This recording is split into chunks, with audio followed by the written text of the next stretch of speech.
আসসালামু আলাইকুম, বিসমিল্লাহির রহমানির রহিম। ফিজিক্স সেকেন্ড পেপারের একদম লাস্ট চ্যাপ্টার জ্যোতির্বিজ্ঞান, এবং এটা খুবই ইন্টারেস্টিং একটা চ্যাপ্টার।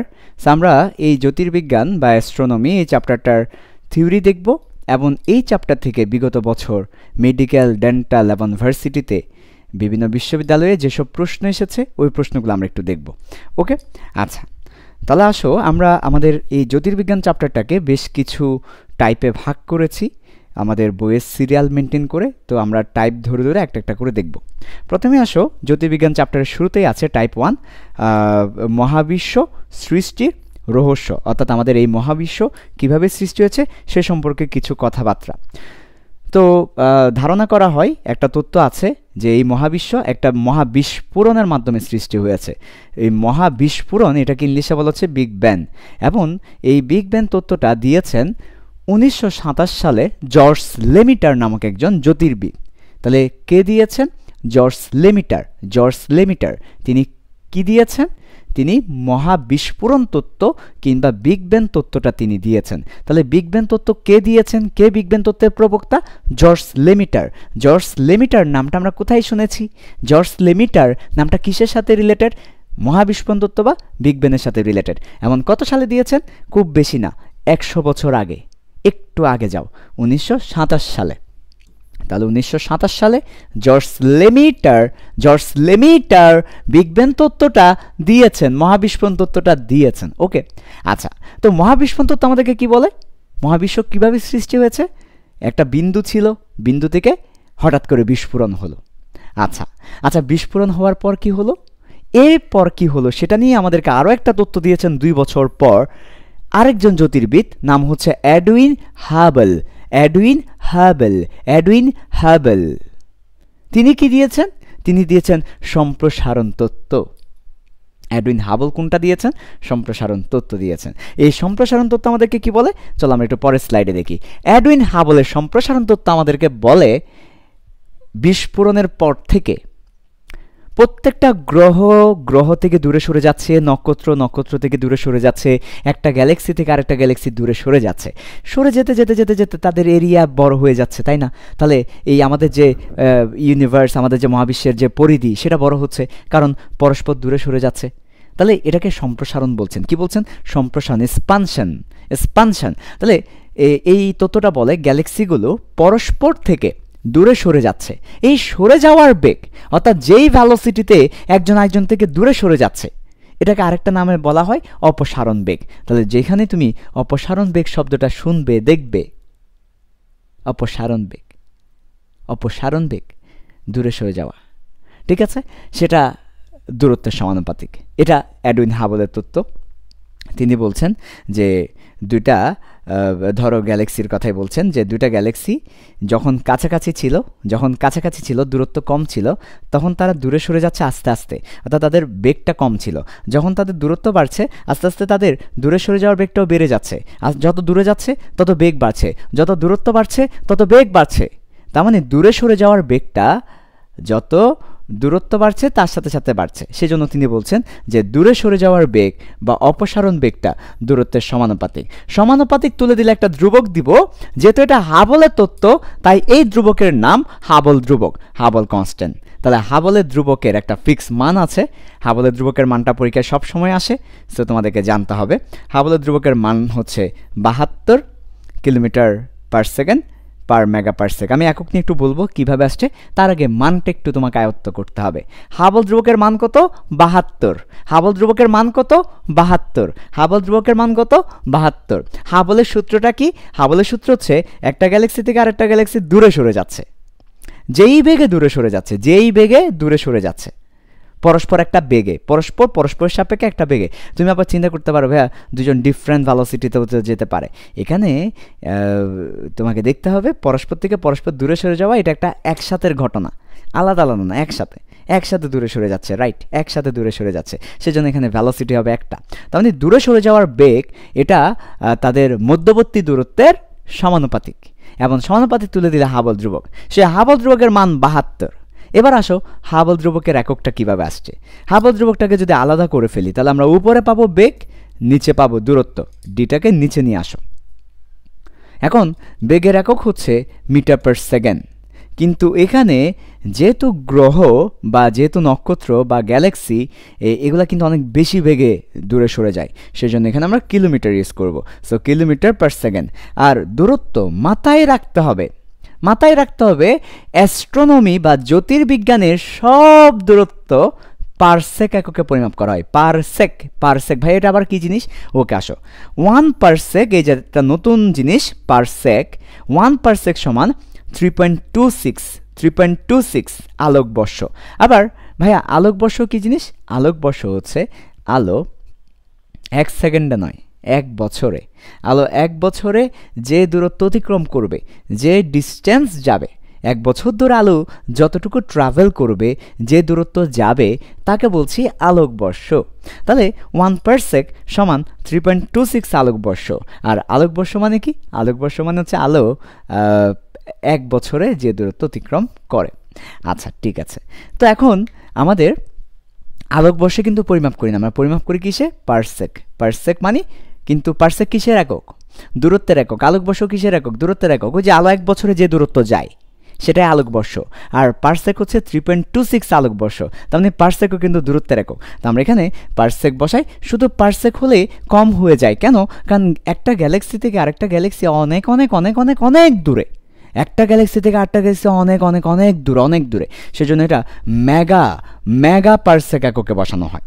তাহলে এই হচ্ছে আমাদের হাবল ধ্রুবকের এককটা কীভাবে আসছে সেটা। তাহলে হাবল ধ্রুবকের মান কত? 72। আর হাবল ধ্রুবকের একক কি? Mega parsec. এরপর আমরা যে গ্যালাক্সিতে বসবাস করি সেই গ্যালাক্সির কেন্দ্র থেকে আমাদের সূর্যের কেন্দ্রের দূরত্ব, অর্থাৎ গ্যালাক্সি নিয়ে একটু আইডিয়া দিই তোমাদেরকে। দেখো, অনেকগুলো গ্রহ মিলে একটা নক্ষত্র, একটা সূর্য, এরকম অসংখ্য নক্ষত্র মিলে একটা গ্যালাক্সি। তা আমরা যে গ্যালাক্সিতে আছি এখানে আমাদের সূর্য আছে, অন্যান্য নক্ষত্রগুলো আছে। তো আমরা যে গ্যালাক্সিতে বসবাস করি সেই গ্যালাক্সির কেন্দ্র থেকে আমাদের সূর্যটা কোথায়, অর্থাৎ আমরা একটু জাস্ট জানতে চাচ্ছি আমরা যে গ্যালাক্সিতে আছি সেটার কেন্দ্র থেকে, আমাদের গ্যালাক্সির কেন্দ্র থেকে আমাদের সূর্যটা কতটা দূরে সরে আছে, কেন্দ্র থেকে কতটা দূরে আছে। তো সেটাই বলা হচ্ছে গ্যালাক্সির কেন্দ্র থেকে সূর্যের কেন্দ্র 32,000 আলোকবর্ষ বা 10 কিলো প্যাসকেল দূরে। 32,000, একটু মনে রাখতে হবে, 32,000 আলোকবর্ষ। তাহলে গ্যালাক্সির কেন্দ্র থেকে সূর্যের কেন্দ্রের দূরত্ব 32,000 আলোকবর্ষ। আচ্ছা, এরপর এডউইন হাবল। তোমার মনে একটা প্রশ্ন আসতে পারে, ভাইয়া হাবল পৃথিবীতে বসে তিনি তো মহাবিশ্ব দেখেন নাই, তিনি তো ইউনিভার্স কি হয়েছে দেখেন নাই, তাহলে তিনি কিভাবে বুঝতে পারছেন যে মহাবিশ্ব পরস্পর থেকে দূরে সরে যাচ্ছে? তো এডউইন হাবল এই জিনিসটা বুঝতে পেরেছেন রেড শিফট থেকে, রেড শিফট নামে একটা ঘটনা থেকে। রেড শিফট ভাই এটা কি জিনিস? রেড শিফট এটা আমরা খুব বেশি বিস্তারিত বলবো না, হালকা করে বলি যে একটা নীল কালারের বস্তু আছে, নীল ব্লু, ওই নীল কালারের বস্তু থেকে যখন তুমি একটা বেগে দূরে সরে যাবে, নীল কালারের একটা বস্তুকে দূরে সরে গেলে ওই নীল বস্তুটাকে তোমার কাছে মনে হবে আস্তে আস্তে লাল হয়ে যাচ্ছে, ওই নীল বস্তুটা আস্তে আস্তে লাল হয়ে যাচ্ছে দূরে সরে যাওয়ার কারণে। এটাকে বলে রেড শিফট, রেডের দিকে শিফট হয়ে যাচ্ছে। সো এই রেড শিফট থেকে এডউইন হাবল এই তথ্যটা দিয়েছেন। তাহলে কখনো যদি এমসিকিউতে জিজ্ঞেস করে যে এডউইন হাবলের সম্প্রসারণ তত্ত্বের ভিত্তি কী, তিনি কিভাবে বুঝতে পেরেছেন এই জিনিসটা? রেড শিফট থেকে বুঝতে পেরেছেন। ওকে, আমরা তাহলে হাবল তত্ত্ব থেকে কি দেখেছি? আমরা দেখেছি হাবল তত্ত্ব থেকে সরে যাওয়ার বেগটা কিসের সমান? সরে যাওয়ার বেগটা হচ্ছে দূরত্বের সমানুপাতিক তুলে দিলে একটা এইচ। অনেক সময় এই সূত্র আমাদের মনে থাকে না, তো আমরা মনে রাখার জন্য একটা শর্টকাট বলতে পারি, একটা টেকনিক বলতে পারি যে ভিডিও আমরা দেখব সবসময় এইচডি কোয়ালিটিতে। আমরা ভিডিও দেখব কোন কোয়ালিটিতে? HD quality. তাহলে ভিডিও সমান এইচডি, এখানে ভিডিও মানে ভি সমান এইচডি। ভি মানে পরস্পর থেকে দূরে সরে যাওয়ার বেগ, ডি মানে দূরত্ব, আর এইচ হাবল ধ্রুবক যার মান 72 কিলোমিটার পার সেকেন্ড মেগা পার সেক। সো এই হচ্ছে আমাদের হাবল তত্ত্ব। এখন আমরা আবার আগের পেজে ব্যাক করি। আমরা বলছি 1927 সালে জর্জ লেমিটার মহাবিশ্ব কীভাবে সৃষ্টি হয়েছে সেটা নিয়ে তথ্য দিয়েছেন, বিগ ব্যাং তত্ত্ব বা মহাবিস্ফোরণ তত্ত্ব। 1929 সালে এডউইন হাবল সম্প্রসারণ তত্ত্ব দিয়েছেন। এগুলোর আগেও কিন্তু অনেকগুলো তত্ত্ব ছিল, এমন না যে ওনারাই প্রথম দিয়েছেন। এর আগে এটা নিয়ে অনেক দিন ধরে মাতামাতি হচ্ছে, ওনারা ফাইনালি সেটা প্রকাশ করেছেন। আচ্ছা, এরপর আসো যে আরেকটা তত্ত্ব আছে, এটাও ধারণা করা হয়, বাট এটা কোনো বিজ্ঞানীর নাম উল্লেখ করে নাই, সেটা হচ্ছে পালসার তত্ত্ব। তো এই পালসার তত্ত্বটা কি বলে? এই পালসার তত্ত্বটা বলে যে মহাবিশ্ব সম্প্রসারণ হতে হতে ম্যাক্সিমাম সম্প্রসারণে পৌঁছে যাবে, এরপর সে আর সম্প্রসারণ হবে না, এরপর আবার সংকোচন হওয়া শুরু করবে। এই মহাসংকোচন, একবার আবার সংকোচন হয়ে যাবে, এটাকে বলা হচ্ছে বিগ ক্রাঞ্চ। বিগ ক্রাঞ্চ মানে মহা সংকোচন, তাহলে বিগ ক্রাঞ্চ। তো এরপর আবার সংকোচন হতে হতে আবার সে একটা বিন্দুতে চলে আসবে, আবার বিগ ব্যাং হবে, আবার প্রসারণ হবে, আবার সংকোচন হবে, আবার প্রসারণ হবে, এভাবে পর্যায়ক্রমে একবার প্রসারিত হবে, একবার সংকুচিত হবে, একবার বিগ ব্যাং হবে, একবার বিগ ক্রাঞ্চ হবে। এই বিগ ব্যাং এবং বিগ ক্রাঞ্চ যখন একসাথে হবে, মানে একবার বিগ ব্যাং একবার বিগ ক্রাঞ্চ পর্যায়ক্রমে হবে, এটাকে বলছে পালসার তত্ত্ব। পালসার একটা বাংলাদেশে বাইকের নাম, তাই না? এটা বাইক কোম্পানি। তো এখানে পালসার বলতে মনে রাখবা বিগ ব্যাং এবং বিগ ক্রাঞ্চ পর্যায়ক্রমে হওয়াকে বোঝাচ্ছে। সো এটাও একটা তথ্য আছে মহাবিশ্বের কি হবে এটা নিয়ে। এরপর আমরা যার নাম শুনেছি স্টিফেন হকিন্স, জ্যোতির্বিজ্ঞান নিয়ে খুব ফেমাস। তো তিনি একটা বই লিখেছেন, ওনার এই বইয়ের জন্যই তিনি ফেমাস। বইটার নাম হচ্ছে brief history of time. Brief history of time, অর্থাৎ এই বইয়ের মধ্যে তিনি ওই বিগ ব্যাংয়ের শুরু থেকে এই সময় পর্যন্ত মহাবিশ্বের কি হচ্ছে ওই টাইমের বর্ণনা দিয়েছেন, মানে মহাবিশ্বের শুরু থেকে এই পর্যন্ত কি হচ্ছে। তাহলে a brief history of time. তো স্টিফেন হকিন্সের এই বইতে তিনি বিগ ব্যাং তত্ত্বকে সমর্থন জানিয়েছেন। আমরা অনেকেই মনে করি স্টিফেন হকিন্স বুঝি বিগ ব্যাং তত্ত্ব দিয়েছেন, না, স্টিফেন হকিন্স বিগ ব্যাং তত্ত্বকে সমর্থন জানিয়েছেন। তার এই বইটাতে বলেছেন বিগ ব্যাং তত্ত্ব ঠিক আছে, অ্যাকসেপ্টেড, কিন্তু এটা দিয়েছেন কে? এটা দিয়েছেন জর্জ লেমিটার, মাথায় রাখতে হবে। ওকে, তাহলে এটা ছিল আমাদের টাইপ 1 মহাবিশ্ব কীভাবে সৃষ্টি এটা নিয়ে। চলো এটার উপর ভিত্তি করে বিগত বছরগুলোর প্রশ্নগুলো একটু অ্যানালাইসিস করি। ডেন্টাল 19-20 সালে একটা প্রশ্ন আসছে যে বিগ ব্যাং মডেলের জনককে, জনক মানে প্রবক্তা, প্রবক্তাকে জর্জ লেমিটার। অলরেডি ডেন্টাল ভর্তি পরীক্ষায় চলে এসেছে। সো স্টিফেন হকিন্সও কিন্তু আমার অপশনে ছিল, কিন্তু সেটা হবে না। এরপর আসি দ্বিতীয় টাইপ। অনেক কিছু দেওয়া আছে। তো বলা হচ্ছে একটা গ্যালাক্সি থেকে আরেকটা গ্যালাক্সি এত ভ্যালোসিটিতে সরে যাচ্ছে, তার মানে আমাকে ভি দেওয়া আছে। তারপর হাবল ধ্রুবকের মান দেওয়া আছে 55, দিতেই পারে, আমরা বলেছি 72, এখানে ওরা আমাদেরকে টেস্ট করার জন্য ম্যাথের খাতিরে 55 দিয়েছে। এরপর আমাকে বলেছে আমাদের গ্যালাক্সি থেকে এটার দূরত্ব কত, তার মানে আমাকে ডিস্টেন্স বের করতে বলেছে। তো আমরা সূত্রটা জানি ভি সমান এইচ ডি, তাহলে ডি সমান হবে ভি ডিভাইডেড বাই এইচ। আমাদের হাতে কোনো ক্যালকুলেটর নাই, আশা করি লাগবে না। 770কে ভাগ করে দিব, 770কে ভাগ করে দিব 55 দিয়ে। তাহলে আমরা ক্যালকুলেশনটা হাতে হাতে মুখে মুখে করা ট্রাই করি। খুবই সিম্পল ক্যালকুলেশন। দেখো তুমি একটা কাজ করো, 55কে ডাবল করে দাও। সো 55কে ডাবল করে দিলে কত হয়? 110 হয়। ওকে, ভালো কথা, 110। আর তাহলে তুমি যে 55কে ডাবল করেছো, এখানে উপর একটা 2 গুণ করতে হবে, যাতে করে নিচে 2 গুণ করেছো উপরে 2 গুণ করতে বানালে চেঞ্জ হয়ে যাবে। ওকে, তাহলে দেখো 110 770-এর মধ্যে 7 বাদ যায়, তাই না? তাহলে আমাদের অ্যান্সার হবে 14। 55কে ডাবল করে দিয়েছি 110, সেটা 770-এর মধ্যে 7 বাদ যায়, ওই 2 তো রয়ে গেছে, গুণ করলে 14। তাহলে আমাদের অ্যান্সার হবে 14 মেগা পার সেক। দূরত্বের একক কি? দূরত্বের একক এই ক্ষেত্রে মেগা পার সেক। ওকে, খুবই সিম্পল। এটা কোথায় আসছে? এটা ঢাকা ইউনিভার্সিটিতে 15-16 সালে এসেছে। ঢাকা ইউনিভার্সিটি 15-16 সালে। ওকে, আচ্ছা ঠিক আছে। সো এরপর দেখি আমরা, খুবই মজা, মহাবৈশ্বিক দূরত্ব পরিমাপের একক কোনটা? পারসেক। একটু আগে যেটা বললাম পারসেক। ওকে, 1 পারসেক সমান কত আলোকবর্ষ? খুলনা ইউনিভার্সিটিতে এসেছে এটা 3.26। এটা অনেকের কনফিউশন হয়, 326 এ বরাবর এটাই লিখতে হবে, 326। মহাবিশ্ব যে সম্প্রসারণশীল তা বোঝা যায় রেড শিফট থেকে, নট ব্লু শিফট। আবার অনেকের কাছে মনে হতে পারে ব্লু শিফট, রেড শিফট থেকে বোঝা যায়। কোন শিফট? রেড শিফট থেকে। এটা আসছে রাজশাহী ইউনিভার্সিটি 17-18। ওকে, আমরা এবার টাইপ 2-তে চলে আসছি। টাইপ 2 হচ্ছে মহাবিশ্বের পরিণতি। আমাদের এই মহাবিশ্বটা ফাইনাল স্টেজে কি হবে? আচ্ছা, ultimate fate of universe. Okay, so ultimate fate of universe, এখানে খুব সুন্দর একটা চিত্র দেওয়া আছে। বিগ ক্রাঞ্চ, বিগ ব্যাংকে বিগ চিল বলা হচ্ছে, কন্টিনিউ ফর এভার। তার মানে মহাসংকোচন, মহাপ্রসারণ অথবা এভাবে চলতে থাকবে, সে ধরনের কিছু পরিণতির কথা বলা আছে। আমরা একটু দেখি যে আমাদের বইয়ে কি আছে। আমাদের বইয়ে আছে মহাবিশ্বের ভবিষ্যৎ নির্ভর করে, অর্থাৎ আমাদের এই মহাবিশ্ব আসলে কি হবে, ফিউচারে কি হবে, এটা ডিপেন্ড করে বেশ কিছু জিনিসের উপরে। 1 নাম্বার প্রসারণ হার, এটা কত স্পিডে প্রসারিত হচ্ছে। 2 নাম্বার এই মহাবিশ্বটা প্রসারিত হতে হতে এটা বক্র হয়ে যাচ্ছে, সেটা বক্রতাটা কেমন। 3 নাম্বার এই মহাবিশ্বের মধ্যে মোট বস্তুর পরিমাণ কেমন। 4 নাম্বার গড় ঘনত্ব। 5 নাম্বার সংকট ঘনত্ব। সংকট ঘনত্ব মানে ম্যাক্সিমাম ঘনত্ব। আর গড় ঘনত্ব বলতে যেহেতু মহাবিশ্বের এক এক জায়গায় ঘনত্ব এক এক রকম, তাই আমরা গড় ঘনত্ব নিব। তাহলে মহাবিশ্বের ঘনত্বটা গড় নিব, গড় ঘনত্ব, আর সংকট ঘনত্ব হচ্ছে ম্যাক্সিমাম ঘনত্ব।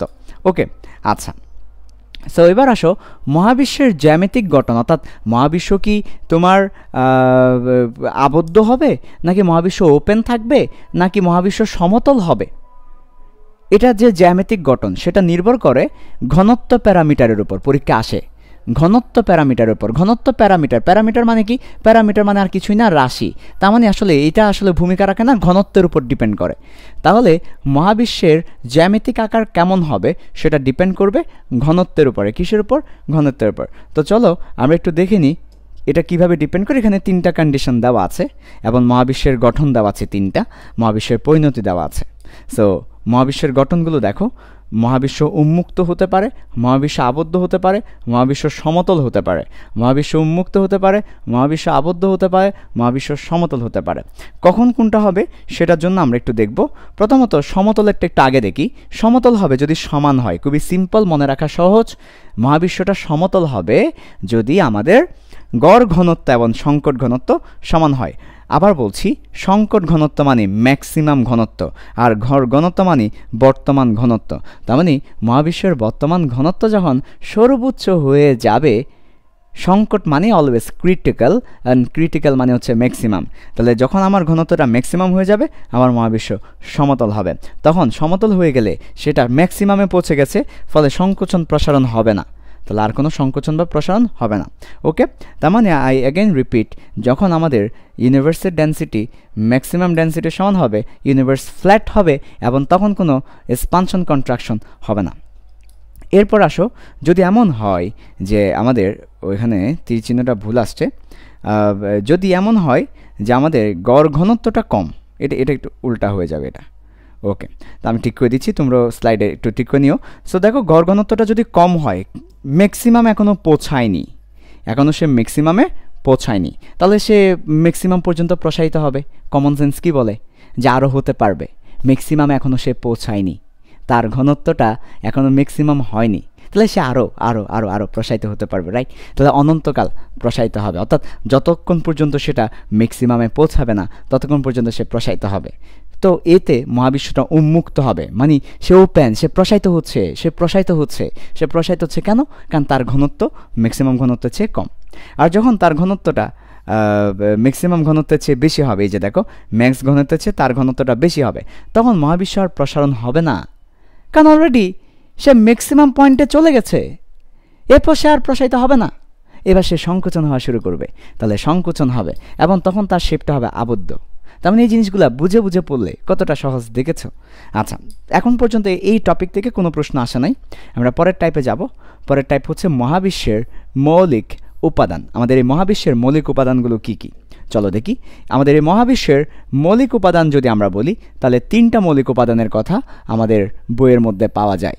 আমাদের এই মহাবিশ্বের মেইন, একদম মেইন, যেটা ছাড়া মহাবিশ্ব হবে না, এরকম 3টা উপাদানের কথা বইয়ে পাওয়া যায়। সৌরজগৎ, নক্ষত্রপুঞ্জ, গ্যালাক্সি। সৌরজগৎ কেন এত ইম্পর্টেন্স পেয়েছে? বিকজ সৌরজগৎ আছে প্রাণের সন্ধান।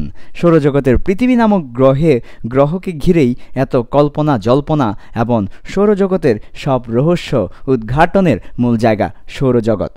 মহাবিশ্বের সব কিছু সৌরজগৎ, তাই সৌরজগৎটা খুব ইম্পর্ট্যান্ট। তারপর নক্ষত্রপুঞ্জ, তার মানে সৌরজগতের মতো আরও যত নক্ষত্র আছে, এই নক্ষত্রগুলো হচ্ছে মহাবিশ্বের মৌলিক উপাদান। আর গ্যালাক্সি, অনেকগুলো নক্ষত্র মিলে যে গ্যালাক্সি হয় সেটা মহাবিশ্বের মৌলিক উপাদান। তাহলে মহাবিশ্বের মৌলিক উপাদান কয়টি? 3টি। কি কি? সৌরজগৎ, সোলার সিস্টেম, দেন নক্ষত্রপুঞ্জ, স্টার্স, দেন গ্যালাক্সি। ওকে, তোমাদেরকে একটু জানাই রাখি, সূর্য প্রতি সেকেন্ডে 4 × 10⁻26, একটু জিনিসটা 26 হবে, আমি এখানে লিখে দিচ্ছি।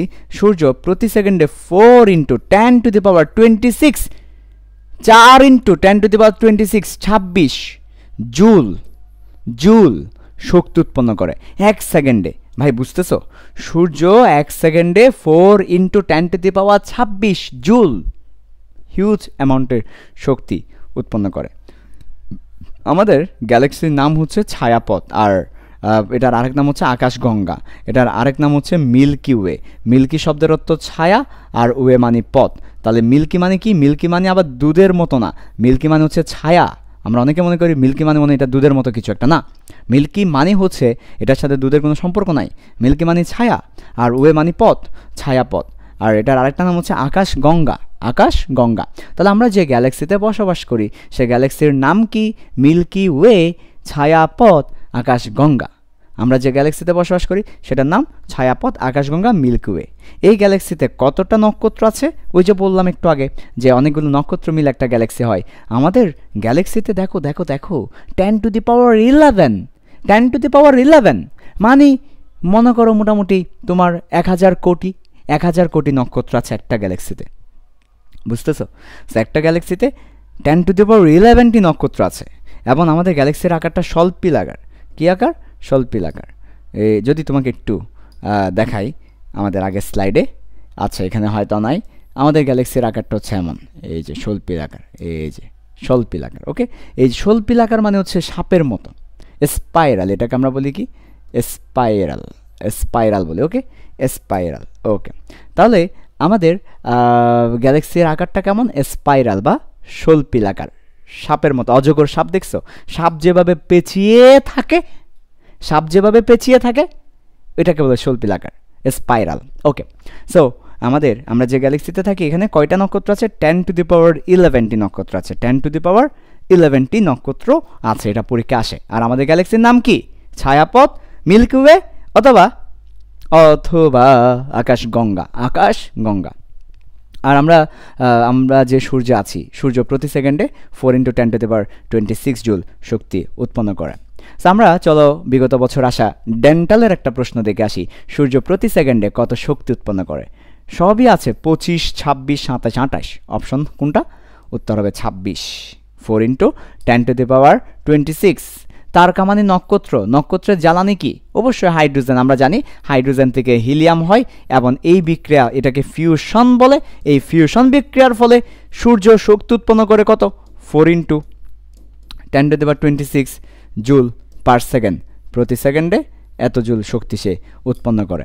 ওকে, তাহলে অবশ্যই সূর্য, তারকা মানে সূর্য অথবা স্টার, তাদের মূল জ্বালানি হাইড্রোজেন। তাহলে সূর্যের মূল জ্বালানি কি? হাইড্রোজেন। আমরা যে গ্যালাক্সিতে বসবাস করি তা একটি স্বল্পিল গ্যালাক্সি। এই যে দেখো একটু আগে যেটা বললাম সেটা। কোথায় আসছে এটা?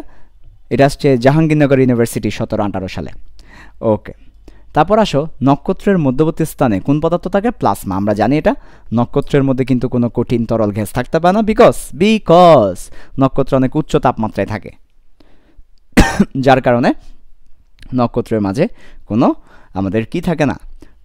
কঠিন তরল গ্যাসীয় পদার্থ থাকে না। কি থাকে? প্লাজমা। প্লাজমা মানে হচ্ছে অতি উচ্চ তাপমাত্রায়। তাহলে উচ্চ তাপমাত্রায় যখন কোনো পদার্থ থাকে সেটা আসলে প্লাজমা অবস্থাতেই থাকে। তাহলে সূর্যের প্লাজমা হওয়ার কারণ কি? উচ্চ তাপমাত্রা। আচ্ছা, তারপর আসে এবার আমাদের টাইপ 4-এ চলে আসছি। টাইপ 4 হচ্ছে মৌলিক কণা। আমাদের এই চ্যাপ্টারে মৌলিক কণা নিয়ে কথা বলা আছে। আমরা এতদিন কেমিস্ট্রি বইয়ে জেনে এসেছি আমাদের মৌলিক কণা হচ্ছে, আমাদের মৌলিক কণা কি বলতো? আমাদের মৌলিক কণা হচ্ছে প্রোটন, নিউট্রন, ইলেকট্রন। আমরা এগুলো জেনে আসছি কেমিস্ট্রির বদৌলতে, রাইট? সো এখন আমরা আরেকটু ইন ডেপথ, আরেকটু ডিটেলসে দেখব যে মৌলিক কণা কি। এখানে সুন্দর একটা ভিউ দেওয়া আছে। আমরা যদি এই ভিউটা একটু লক্ষ্য করি আমাদের কাছে একটু বুঝতে সহজ হবে। আমাদের কণাকে দুই ভাগে ভাগ করা হয়েছে, একটা ফার্মিয়ন, একটা বোসন। আবার দেখো এই যে ফার্মিয়ন এবং বোসনের কিছু কণা মিলে আবার একটা নতুন কণা হয়েছে হ্যাড্রন। হ্যাঁ, সো এখানে দেওয়া আছে ফার্মিয়ন কারা, কাদেরকে আমরা ফার্মিয়ন বলবো, কাদেরকে আমরা বোসন বলবো। হ্যাঁ, এগুলো এখানে দেওয়া আছে মোটামুটি। এখানে যদিও একটু উল্টা দেওয়া আছে মনে, একটু দেখিও। যাই হোক, সমস্যা নেই, এটা এমনি দেওয়া প্রতীকী, আমরা তো আলোচনা করবই। আসো, সেখানে খুব চমৎকারভাবে কণার আলোচনাটা খুব চমৎকারভাবে এখানে দেওয়া আছে। সো আমরা একটু খেয়াল করলেই বুঝতে পারবো। সবাই দেখো, মহাবিশ্বের সব কণাকে, মহাবিশ্বের যত কণা আছে সবগুলোকে দুই ভাগে ভাগ করা হয়েছে। একটা হচ্ছে ফার্মিয়ন, একটা হচ্ছে বোসন।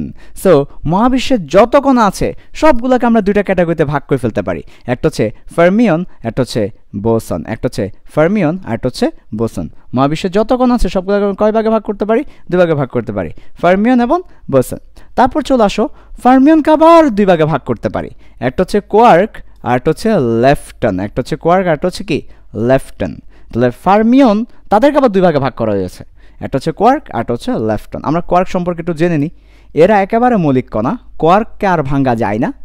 কোয়ার্ক 6 ধরনের। কোয়ার্ক কয় ধরনের? 6 ধরনের।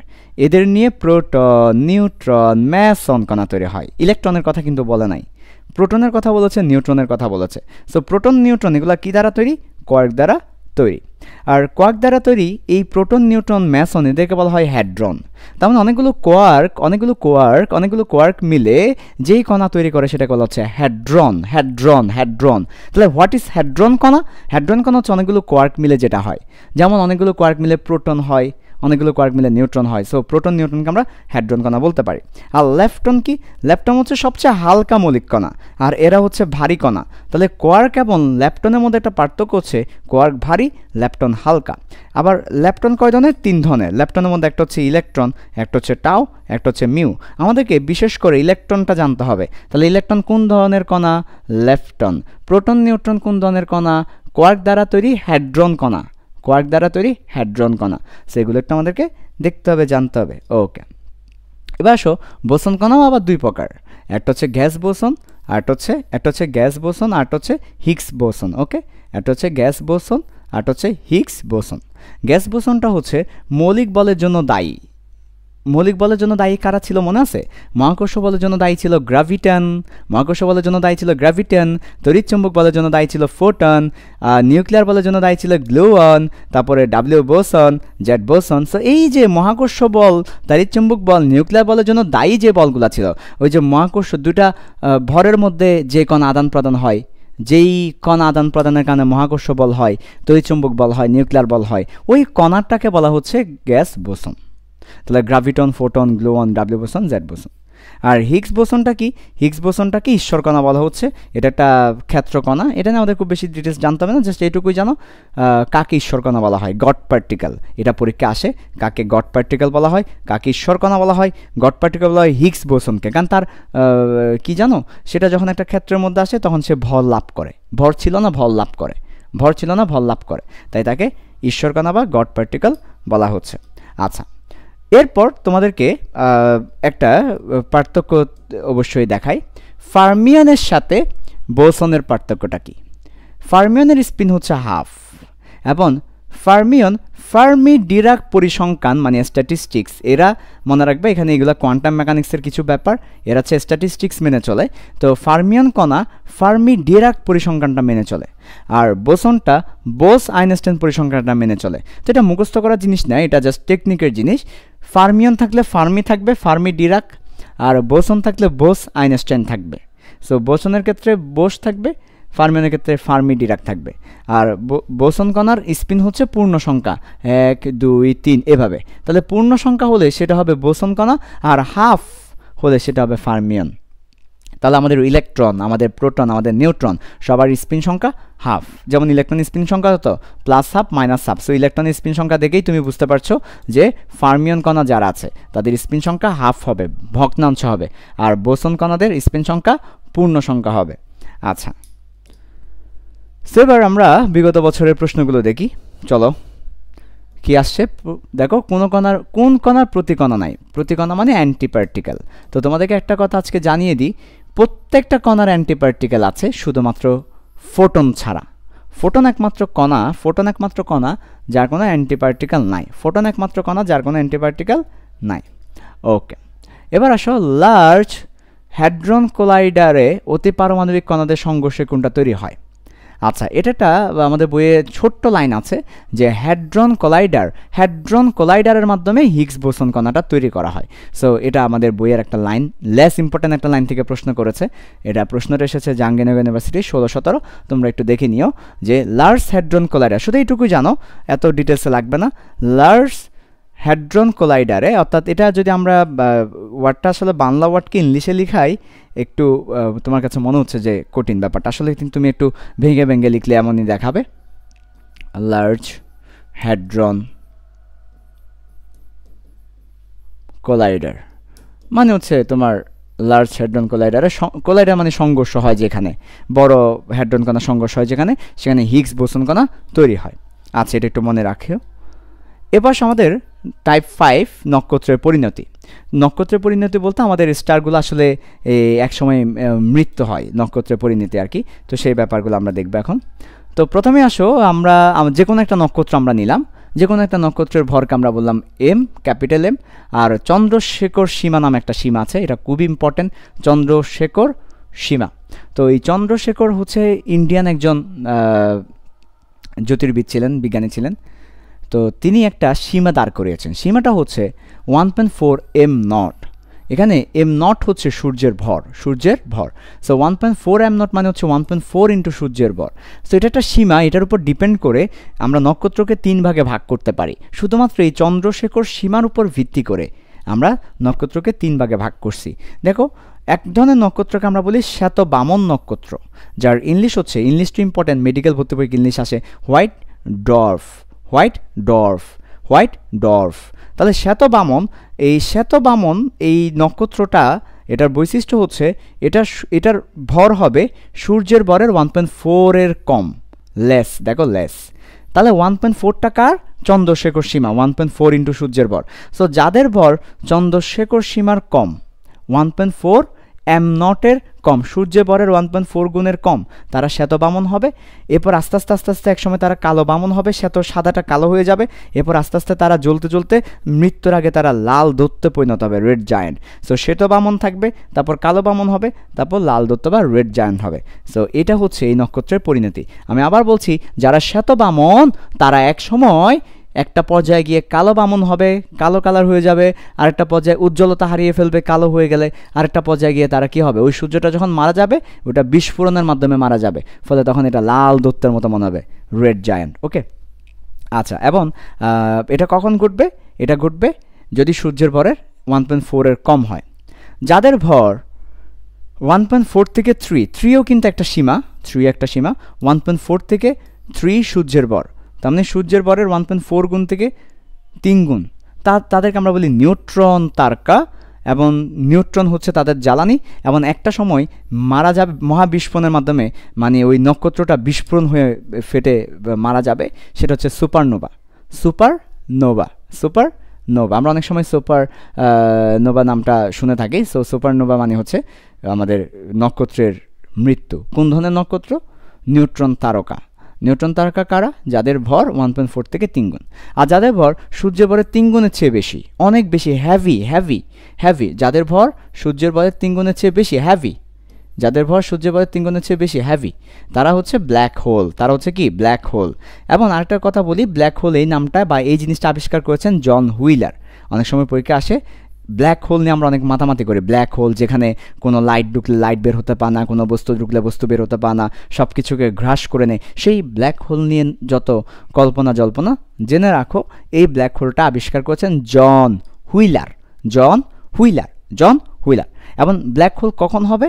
যদি কোনো নক্ষত্রের ভর সূর্যের ভরের 3 গুণের বেশি হয়, তখন সেটা ব্ল্যাক হোল হবে। তার মানে ব্ল্যাক হোল আসলে কোনো হোল না, ব্ল্যাক হোল হচ্ছে একটা নক্ষত্র যার ভর সূর্যের ভরের 3 গুণের চেয়ে বেশি। ওকে, সেই হচ্ছে আমাদের 3 প্রকার নক্ষত্র, যেটা ডিপেন্ড করছে চন্দ্রশেখর সীমা 1.4 ইন্টু সূর্যের ভরের উপরে। 1.4 এর কম হলে এক ধরনের, 1.4 থেকে 3 হলে এক ধরনের, 3 এর বেশি হলে আরেক ধরনের। এবং পরিণতিটা আমরা কি দেখেছি? শ্বেতবামন থেকে কালো বামন থেকে লাল দৈত্য, ওইখানে আমরা দেখেছি নিউট্রন তারকা থেকে সুপারনোভা। আর কৃষ্ণ বিবরই থাকবে, বা কৃষ্ণ ব্ল্যাক হোলই থাকবে। চলো আমরা এখান থেকে কিছু প্রশ্নের অ্যান্সার দিয়ে আসি। ব্ল্যাক হোলের আবিষ্কার জন হুইলার চলে আসছে ডেন্টাল ভর্তি পরীক্ষাতে। সুপারনোভা বিস্ফোরণের ফলে মূল অংশের ভর যদি 1.4 এর বেশি হয়, 3 এম নটের কম হয়, কি হবে বলো? বুঝতে পারছো, নিউট্রন তারকা। তাহলে নিউট্রন তারকার ক্ষেত্রে হচ্ছে আমাদের ইলেকট্রন এবং প্রোটন বিক্রিয়ায় নিউট্রন গঠিত হয়। ডেফিনেটলি নিউট্রন তারকা মানে নিউট্রন গঠিত হবে। মূল অংশের ঘনত্ব একটি মাত্রা অতিক্রমকালে তার নিউট্রন অদক্ষেপ, সব কিছু এখানে নিউট্রনকে কেন্দ্র করেই হবে, এবং এটা নিউট্রন তারকায় পরিণত হবে। উপরে সবকটা সঠিক। তার মানে যাদের ভর 1.4 থেকে 3 এর মধ্যে আছে তারা নিউট্রন তারকায় পরিণত হবে। নিউট্রন তারকায় পরিণত হওয়ার অর্থ হচ্ছে সেখানে নিউট্রন গঠিত হবে, এবং একটা সময় গিয়ে সুপারনোভা হওয়ার আগে নিউট্রনগুলো ক্ষয় হবে, অধক্ষয় হবে, অবক্ষয় আর কি। সো নিউট্রন ক্ষয় হতে হতেই নিউট্রন তারকাগুলো একসময় কী করবে? ইন্তেকাল করবে, মানে মারা যাবে। ওকে, তার মানে সে কথাই বলা হচ্ছে নিউট্রন অধক্ষয় হবে, তাহলে একসময় মারা যাবে। তাহলে আমাদের নিউট্রন তারকার ক্ষেত্রে সবগুলো সঠিক। এরপর আসো শ্বেতবামন কখন হবে? যদি 1.4 এর কম হয় তখন শ্বেতবামন হবে। শ্বেতবামন ক্রমান্বয়ে ঠান্ডা হলে কি হবে? ক্রমান্বয়ে ঠান্ডা হলে এমন উজ্জ্বলতা থাকে না। কখন বলো তো উজ্জ্বলতা থাকে না? কখন? যখন সে কালো বামন হয়ে যায়। শ্বেতবামন যখন কালো বামন হবে তখন তার উজ্জ্বলতা হারিয়ে ফেলবে।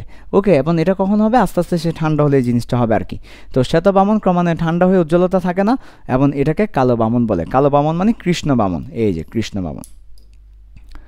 এরপর আসে এবার আরেকটা টাইপ, সেটা হচ্ছে টেলিস্কোপ। তোমাদের জ্যোতির্বিজ্ঞানে একদম শেষের দিকে কিছু টেলিস্কোপের কথা বলা আছে। 4 ধরনের টেলিস্কোপ আমরা এখানে দেখতে পাচ্ছি।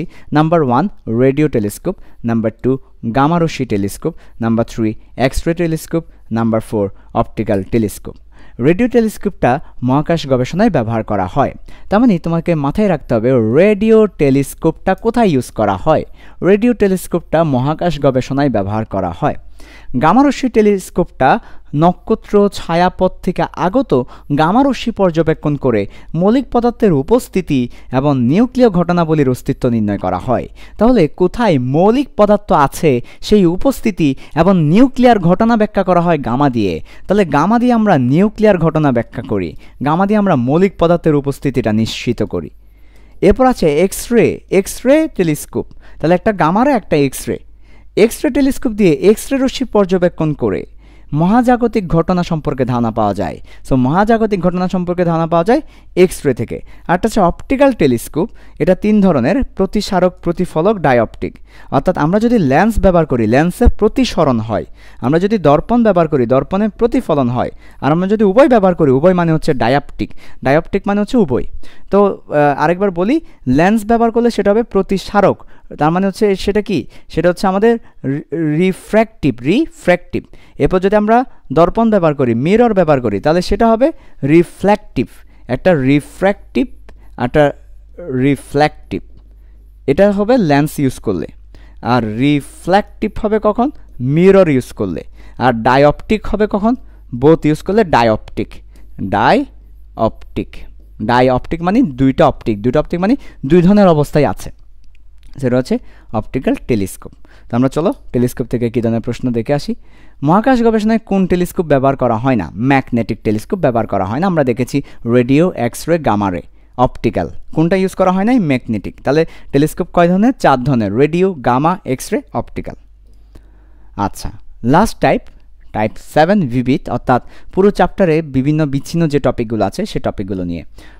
গ্রহাণু একটা জিনিস আছে। গ্রহাণুটা হচ্ছে বৃহস্পতি এবং মঙ্গল গ্রহের মাঝামাঝি অবস্থিত। গ্রহাণুটা বৃহস্পতি এবং মঙ্গল গ্রহের মাঝে অবস্থিত। ডার্ক ম্যাটার নামে একটা জিনিস আছে।